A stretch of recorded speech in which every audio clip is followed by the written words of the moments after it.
Welcome to Undisputed. I'm Jenny Taft with Skip Bayless and Shannon Sharp, guys. How are you doing? Doing good. This thing about to pop off tonight, Diet Mountain Dew, the breakfast of champions, the nectar of the gods, and I just won another case because of my hero. Thank you, Tyler Hero. Yeah, he played. He was unbelievable last night. Unbelievable. I thought you had me, and then my hero happened. Yeah, unless you saw Magic Johnson's performance in 1980. Hey, that was a kid. Yes. So true. Here we go. My hero, Skip. That's good. Yeah. Good. We will talk about his performance. Because, wow. But actually, we do have to start by talking about LeBron James. The Lakers don't believe LeBron is getting his fair share of free throws with only 10 attempts in their 3 games against the Nuggets. Frank Vogel told reporters, quote, "We're dealing with the fouls through the proper channels with the league. I think he's gone to the basket very aggressively, and I'll just leave it at that." So, Shannon, you know, yesterday you bet Skip that LeBron and AD will combine for 70-plus points tonight. So what exactly do you expect from the Lakers, Game 4? I expect the intensity to be like it was in the fourth quarter for the entirety of the game. They know what they're up against, and what they need to do is to make sure this giant blaze, this little smoldering doesn't become a giant blaze. Because as they go further along, and that's what happened in Utah, that's what happened against the Clippers, they gain more and more confidence. They're like, hold on, we beat them. And we beat them again. Oh, we beat them again. And the next thing you know, you're in Game 7, and anything can happen in a Game 7. So I expect the Lakers to come out and play with the intensity that they played in Games 2 through 5 against the Trailblazers, also against the Rockets.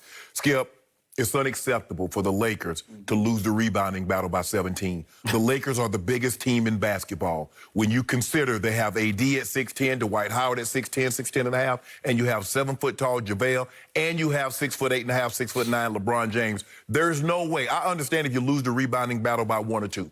That happens. But you can't lose it by 19. Not against that team, because they shoot the ball entirely too well. They drive the ball entirely too well. And you haven't done your job if you force a bad shot. You've done your job when you force a bad shot and you secure the rebound. And by the way, lowest rebound total for the Lakers in any regular or playoff game, regular season or playoff, since 2006. Yes, they tied it. Yeah. In 94, in 92, they had 25. They had 24 in a game. So they tied it in 2000. Let that sink in for a second, Skip. With those big guys out there, that's unacceptable. Help me out on the totals again. AD had 2, JaVale had 1, Dwight had 1. Yes. 4 rebounds. 4. For 3 bigs. Bigs. Right? Big bigs. Yes. Dwight Howard is a double-double for a career. Anthony Davis, if I'm not mistaken, is a double-double for a career. And JaVale, that's what he's there for, to block shots and to rebound. He starts. Yes. So I expect them to play better.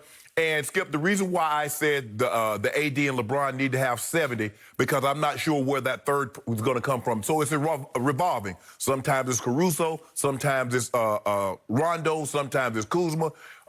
Keith has been known to have a game here or there, but that's not what we can really count on. The one thing we should always be able to hang our hats on is AD and LeBron going bonkers. And I expect them to be aggressive. I expect AD to play better. Skip, it's not that he played bad, but when you look at his stat line, 27, 2, and 1, the 2 is unacceptable. Yep. So you're going to have 27. You need to give me 15 rebounds, because you can't let Joker and you can't let all these second chances get these second cracks at you. So that's what I'm expecting. I expect him to be more aggressive. And, Skip, look, LeBron James is driving the ball 12 times a game. He averaged 13 times in the first 2 series. He shot 8 free throws a game in the first 2 series. He's shooting 3 free throws a game in this one. Driving the ball 1 fewer time. And in Game 3, he took 2 free throws off a flagrant foul. Let that sink in for just a second. Now, you say you want to see it. He's straight training. He's doing exactly what Skip Bayless has always implored LeBron James to do. Drive the basketball. He's drive the basketball, but for some reason, they're swallowing the whistles. But every time I turn around, I see Jokic at the foul line. I see Jeremy Grant at the foul line. I see Jamal Murray at the foul line. I see all of those guys at the foul line. But for some reason, the greatest driver of the basketball is not at the foul line. As Frankie V said, we're going through the proper channels. I'm not going to say what we aren't doing, but let's just say we've put it out there. They officially presented their case to the league. Yes. And so we want some of these calls that y'all been giving them. With that being said, Skip, I expect the Lakers to come out, dominate this game early, and win this ball game. By what? The Nuggets always make runs at the end. I'm going to say they win by 6. By 6. And you have LeBron and AD, because we have another case of Duke on this, going for 70-plus combined. Yes. How would that approximately break down? Would it be 35 and 35, or would LeBron get 40? It might be 40-30 AD. It might be 40-30 Bron. Not sure. I'm not sure. More likely to be 40-30 Bron? Probably AD, because I think they're going to try to get. Yeah, probably. I think yesterday you were more heavy on Bron. I think LeBron is going to always try to get AD going because he knows he can get whatever he wants whenever he wants. It's a lot of points. There ain't a lot of points, not for them two. Okay. I hear everything you just said, and I don't have big quibble with anything you just said, except I do have some perspective on those free throws that the Lakers are complaining to the league about. So I spent last night doing 2 things, watching my hero and struggling with an internal battle of head versus heart over Lakers Nuggets tonight. Because my heart keeps saying, come on, Nuggets, put them on the hot seat. I just want to see this go 2-2 and see how LeBron, AD, and the rest, and Frankie V, see how they react under real fire, true Western Conference playoff fire. I would just love to see the drama, the theater of that in a Game 5. But my head keeps saying, no, no, no. The Lakers are just better. My head keeps reminding me that in the 4th quarter of Game 3, from the 10-minute mark down to the 5-minute mark, your team went on a 21-4 run. The Lakers actually became the Nuggets in that game and did what the Nuggets did often to the Clippers and obviously to the Jazz. And 21-4 is hard to do in a 5-minute stretch of the 4th quarter.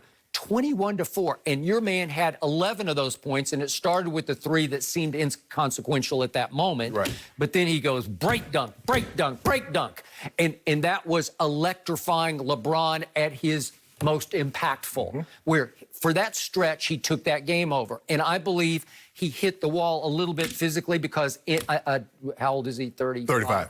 I believe a 25-year-old, I believe an 18-year-old would have hit the wall because it was such an explosion of energy that I think his legs weren't quite underneath him when he took the 3 to tie and he missed it wide left, and that seemed to be kind of psychologically the end of them. But they did do that, and they walked away from that game saying, we did do that. We had them effectively on the ropes at 101-98. We cut it all the way. And they might have discovered something, Skip. You remember in the game, and what was it, 2015, the year before? It was Golden State that stumbled upon a lineup and a defense that gave them problems, although they lost the game. They did. It stumbled upon something. So Frankie V might have stumbled upon something. Stumbled upon a zone defense featuring Rondo kind of at the point of the defense. Right. Just